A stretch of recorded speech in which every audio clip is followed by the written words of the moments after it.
तुमचं? उत्तम तुकाराम पाटील. कोणाचं अंडर ऍडमिट होतं? अ, हर्ष ढोले सर. कशासाठी ऍडमिट होतं? प्लेटलेट्स कमी झाल्या होत्या, पोटामध्ये दुखत होतं. ट्रीटमेंट कशी वाटली? ट्रीटमेंट चांगली वाटली. ते 2 डॉक्टर चांगले होते. एकदम घरच्याप्रमाणे काळजी घेतली. सर्व्हिस कशी भेटली? सर्व्हिस पण हॉस्पिटलची चांगली होती.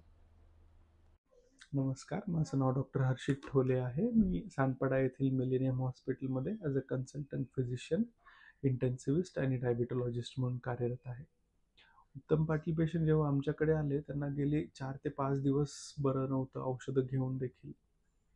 आणि श्वास घ्यायला त्रास होत होता, भूक खूप कमी झालेली आणि 1-2 वेळा खोकल्यातनं रक्त देखील आलं.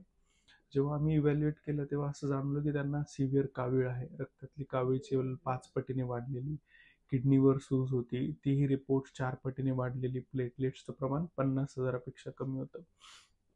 काही ठराविक आजार आहे जे मान्सूनमध्ये होतात, ज्यामध्ये फीवर असं मल्टी ऑर्गन डिस्फंक्शन नोन आहे, जसं की लेप्टोस्पायरोसिस त्यातलं एक कॉमन आजार. ह्या आजारांमध्ये जर का टाइमली सस्पिशन आणि इंटरव्हेन्शन केलं नाही तर पेशंटची स्थिती बरीच क्रिटिकल होते आणि व्हेंटिलेटरची गरज लागते आणि ते देऊन पण बऱ्याच वेळेला यश येत नाही.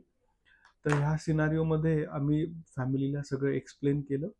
इमिडिएटली ICU मध्ये शिफ्ट करून ऑक्सिजन सुरू केलं, प्लेटलेट ट्रान्सफ्युजन केले आणि IV अँटीबायोटिक्स आणि रिलेटेड औषधं सुरू केले. जेव्हा CT स्कॅन केलं तर त्यामध्ये जसं आमचा सस्पिशन होता की दोन्ही फुफ्फुसांमध्ये खूप ठिकाणी ब्लिडिंग झालेली, प्लेटलेट्सच्या डेफिशियन्सीमुळे आणि ओव्हरऑल इन्फेक्शनमुळे. तर आम्ही त्यांना ट्रीटमेंट सुरू केलं. ते साधारण 2 ते 3 दिवस ऑक्सिजनवर होते. ग्रॅज्युअली कावीळ कमी झालं, जे खोकल्यातनं रक्त येत होतं तेही बंद झालं. ऑक्सिजन पण 5 लिटर 6 लिटर्सपर्यंत गरज गेलेली, पण ते ग्रॅज्युअली 2-1 लिटर करून बंद झालं आणि मी 2 ते 3 दिवसानंतर त्यांना ICUतून बाहेर शिफ्टही केलं. तर त्यांच्या केसमध्ये ते टाइमली सस्पिशन करून ॲग्रेसिव्ह ट्रीटमेंट, ॲग्रेसिव्ह इंटरव्हेन्शन आम्ही करू शकलो आणि त्यामुळे पुढचा बराच अनर्थ टळला आणि व्हेंटिलेटरची वगैरे गरज आम्ही टाळू शकलो. तर आमच्या छोट्या आणि टाइमली इंटरव्हेन्शनमुळे आम्ही पेशंटच्या आयुष्यात मोठा फरक पाडू शकलो. या गोष्टीचा आम्हाला अभिमान आहे.